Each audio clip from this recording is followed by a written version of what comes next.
Hey folks, BurningDogFace here with Let's Play Alpha Protocol. Our friend Conrad here is about to threaten Mina once more. Let's see what happens if we threaten him back. We know you've been in contact with one of your fellow agents. That contact will die if you persist, and then we will kill you. There's nothing you can do to me, Marburg. Go ahead, kill everyone, make some money, retire. I'll find you eventually, I promise. I do not believe you're willing to let others die needlessly. That's not what I expected him to say. Or else you would not be here. You know nothing about me except what you've read in a file. You're in for a surprise. So we're done here. I leave Rome, leave you to your Jump cut. plan, And unjump cut. I somehow managed to get up to trusted status with Marburg. Mike, we may have a problem. I didn't think I did anything differently apart from that one thing. Madison, I think she's going to act. What do you mean, now? She's calling the operator and asking for you by name. She can't be working for Marburg. Unless this is a trap. Who is she calling? The city directory. And maybe the police next. If she does... Can you intercept the call? Redirect it? What? Why? I want to know why she's looking for me. Okay, let me patch her through. Operator? Miss St. James? Hello? Yes, is this the operator? No, Miss St. James. This is Michael Thornton. Oh, thank God. Mr. Thornton, please, you have to listen to me. I don't believe we've met before. How do you know my name and why are you calling? I have reason to believe your life is in danger. I know it sounds crazy. Wait. She's got a headset on, and it sounds like she's just talking on the phone. So how the hell do I have a video picture of her? Oh, whatever. But You don't say. I don't want to discuss the details over the phone. This line may be tapped. She's a sharp one. But it's important I speak to you immediately. Is there someplace we can meet? Of course. I'll send you the address of a local restaurant. All right. I still have to hail a cab. I'll have one sent to your cross streets. Oh, okay. I'll see you soon, Miss St. James. Alright then.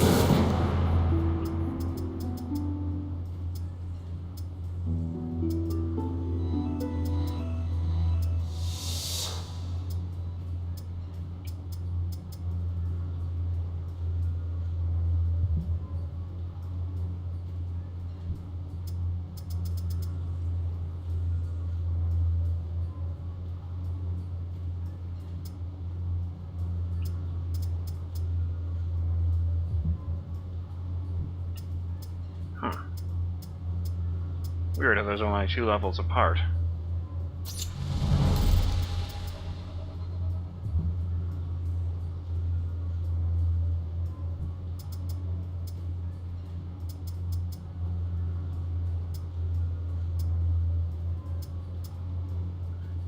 How did I not see this one before? Binary invisibility automatically triggers when a camera or auto turret would normally spot Mike and affords a brief moment of invisibility from our electronic sensors. Huh.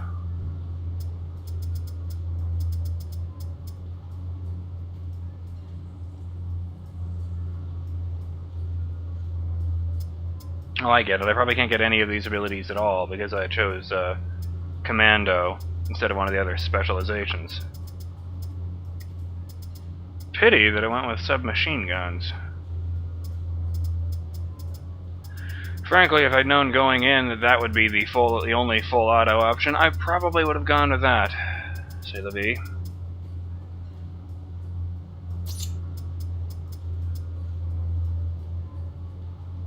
Oops. Oh well. Okay. Tragedy was averted today when an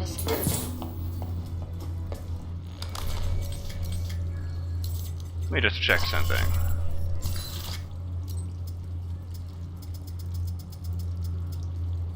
Yeah, trusted. Damn. This guy likes me more than Mina does.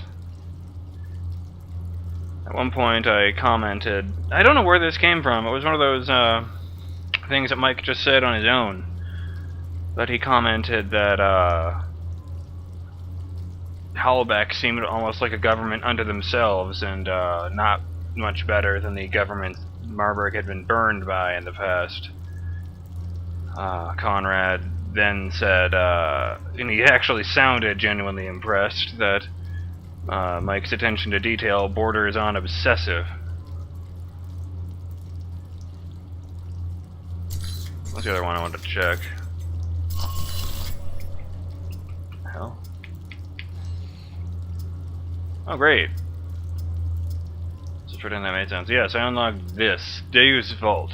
Oh. Marburg's agents. Named after Marburg's signature catchphrase, Marburg's agents are often former government field agents that have enlisted in the VCI and then were subsequently promoted to Marburg's personal staff. Many of them have been trained by the U.S. Department of Justice and then by Marburg himself, and they present a threat for even the most hardened espionage agent. While not given to using heavy firepower, Marburg's agents use small arms fire with surgical precision. Signature catchphrase. I noted this in a annotation in a previous video, but Deus Vault, which incidentally is the name of the campaign going on in Rome, was a slogan used by the Crusaders while they were sacking the Middle East, and it means God wills it. Marburg didn't strike me as especially religious. Before we get going, let's make sure that I don't have to do those conversations again. Actually, no. Damn it! Keep forgetting things I have to do. Also received an email as soon as I got back. Checking out your old coworkers. Hey Mike, Westridge is spending the day in the shooting range. Nobody's looking over my shoulder for the time being. I was going to see if I can't dig up a little on the agents that were in Saudi Arabia with you. Who do you want me to research?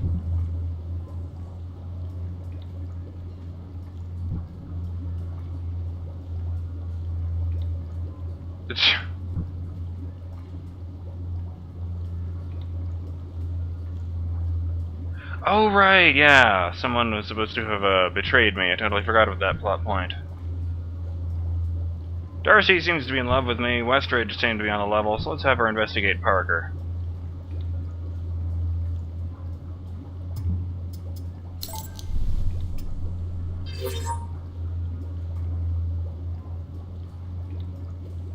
Huh, that's weird. Just straight up gave me ability points. Hey Mike, take a look at this email, but take it with a grain of salt. It's an Al-Samad transmission. The sender IP checks out as coming from an area where Al-Samad have been alleged to operate, and the codes used are those seen in prior Al-Samad missives bounced around Europe. It's odd is that I've never seen Al-Samad communicate to an email distribution list as large. Their cells never talk to each other. To minimize that information will get leaked should someone be interrogated and cave in. So with that in mind, read on. We meet at the ruins, time called Algol. Agenda 1. Distribute weapons from recent acquisitions.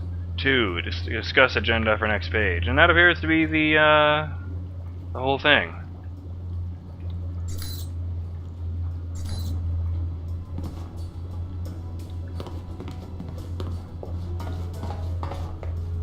Anyway.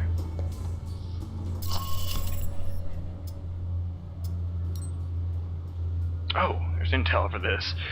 Meet with Madison St. James and find out what she knows about Marburg's presence in Rome and how the Veteran Combat Initiative is involved in these plans. Use caution, there's not much on Madison and the records, so this may be a setup.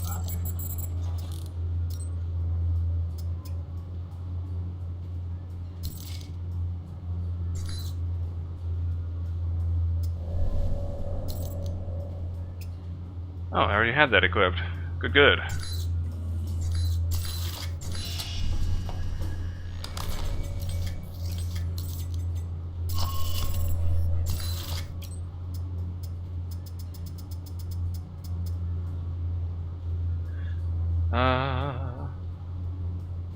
Though Madison hasn't been at the VCI branch office long, her work ethic and skill set caused her to be assigned as Marburg's executive assistant in Rome. Marburg goes through assistants rapidly.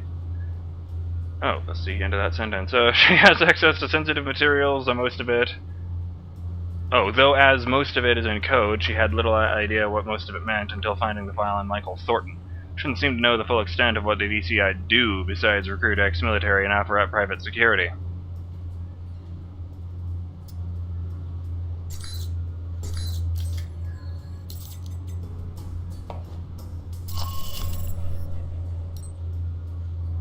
I noticed in the flash forward this time that Leyland alternated, seemingly, between referring to Marburg in the present and past tense.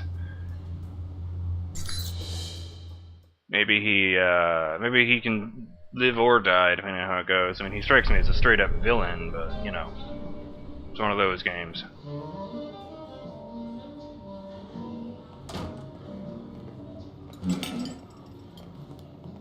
Thank you for meeting me, Mr. Thornton. Let's discuss what you told me over the phone. I know it sounds crazy. Where to begin? Just start at the beginning, and don't edit yourself, just tell it. I work for the Veteran Combat Maybe we should sit down. VCI. They're a global military contractor. My boss, Mr. Marburg, I think he's involved in something illegal. So I checked it out, and your name came up several times in our database. Well, I'm a popular guy. Maybe Marburg wanted to meet me. It was cross-linked to several contracts within the VCI. Termination contracts. That's not good. Marburg must be jealous of my good looks. Do you have the contracts? That'd be valuable evidence. Not on me, no. That would have been too much to hope for, I suppose. No worries, we'll figure this out. Mr. Thornton, I'm not sure what to do next. Go to the authorities? Is there someone I should notify, or...? Miss St. James, I shouldn't have accepted your call. It's possible Marburg is watching you, along with other employees. Then what do I do? I believe your boss is involved in illegal weapon trafficking, and I'm concerned with what he intends to do with those weapons, especially after that plane was struck down in the Middle East. What? Oh my god, I didn't realize. Miss St. James, you've only been employed by the VCI for a short time, and as Marburg's assistant, that's an important position, especially for a man of his influence. Yes. I was abroad studying art history, but when it comes to paying the bills, I thought I would apply for an administrative assistant position. The language skills helped. VCI does a lot of work with foreign governments. My point is, what you discovered is sensitive information. This could prove dangerous for you. I know. I need those files. Are they in the VCI branch office? I don't know what you're looking for, but the VCI office in Rome isn't Marburg's personal office. He does most of his work off-site, or when he travels. But he's here now, so where would he store the information while in Rome? He has a villa. I've been there several times. If the files exist, I'm guessing they'd be there. Along with Marburg. Yes. Give me the address. Can you get me in? What? Passcodes, details on the security system, anything would be helpful. I can give you the address, but that other information... Miss St. James, you've already gotten into more trouble than you know by speaking to me, and that's my fault. However, you know Marburg, and you know what you found makes you a liability. Yes. I can protect you. I have a location in Rome that Marburg doesn't know about, and you can stay there. But in return, I need whatever information you can provide to take him down. But... Let me do my job. If I can expose him, you're safe. And if he gets by me, trust me, no one else can protect you. All right, Mr. Thornton. I can get you the address to the villa, and the names of the files you need to search for. Then that's all I need. Come with me. I was half convinced she was about to get taken out by a sniper in that reverse angle. In an unusual coincidence, Marburg's executive assistant, Madison St. James, learned of a contract taken out against Agent Thornton's life by her superior, Conrad Marburg. Once she learned this, she attempted to contact the local authorities, but Agent Thornton and Mina Tang intercepted the call. During the conversation at the subsequent meeting, Agent Thornton attempted to learn Madison's motivation and involvement with Operation Deus Vult. Madison St. James provided the location of Marburg's villa in Rome, which seemed to be the next logical place to look for further information on the plot. After meeting with Madison, Thornton brought her to his safe house in Rome to prevent Marburg from harming her, and to keep an eye on her. New mission gained: investigate Marburg's villa.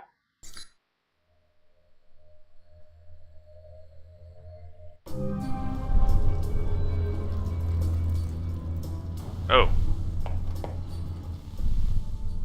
Anything on the news? Tragedy was averted today when an assassination attempt on Taiwanese President Ronald Sung proved unsuccessful. Boy, that's a good streak of luck. The president was warned about the attempt earlier this week by an anonymous source, which convinced him to wear a bulletproof vest during his speech. The president was taken to...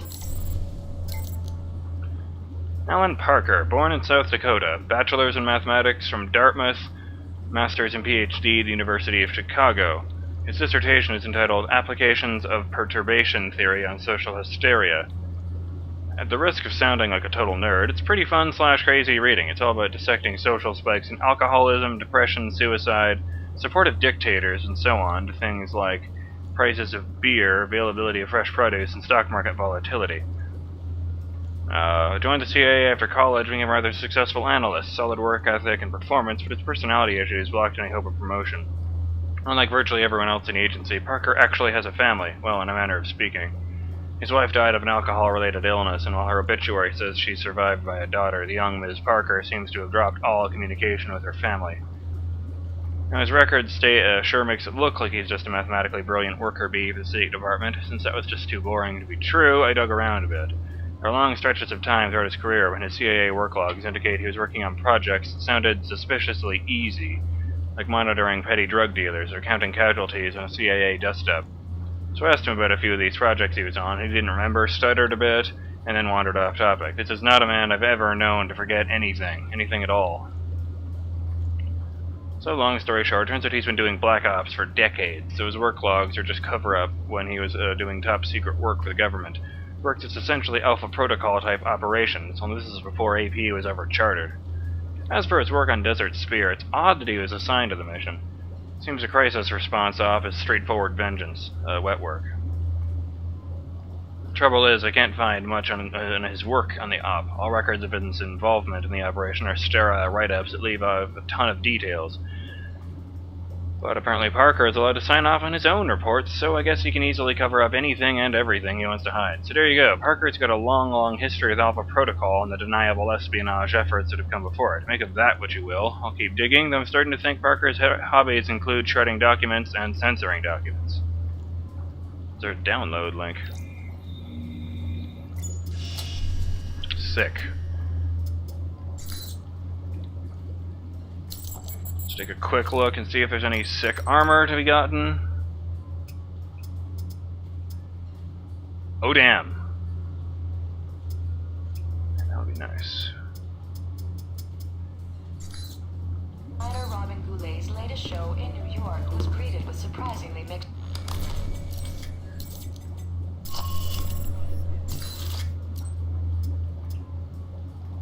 Oh no, we got that one already. Parker is the agency's custodian, responsible for shutting down Alpha Protocol if it's in danger of being compromised. According to Parker, there have been many iterations of Alpha Protocol with different names in the past, and he has been with them since the beginning as an accountant and analyst, helping to terminate each incarnation and move on to the next, always fulfilling the same functions and watching the world to make it safe for United States interests. Damn.